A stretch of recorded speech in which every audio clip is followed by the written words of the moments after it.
Ettevõtliku lasteaia tegemistega oleme me alustanud 2008. aastast. See on andnud sellise võimaluse, et lapsed saavad kõike ise teha.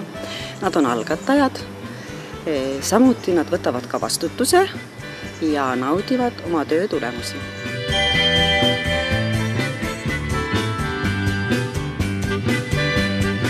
Meie oleme oma tööd korraldanud nii, et lapsed saaksid kõike seda tööd ise läbi teha. Me ei mängi töö tegemist.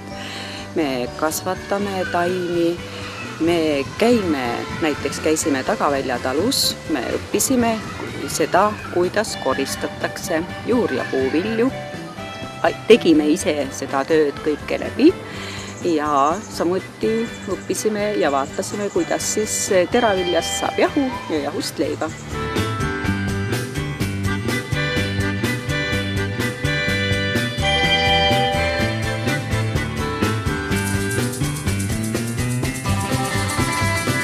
Ettevõtlikkus tegelikult on iga lapses olemas. Tähtis on see, et õpetaja seda ettevõtlikkust maha ei suruks.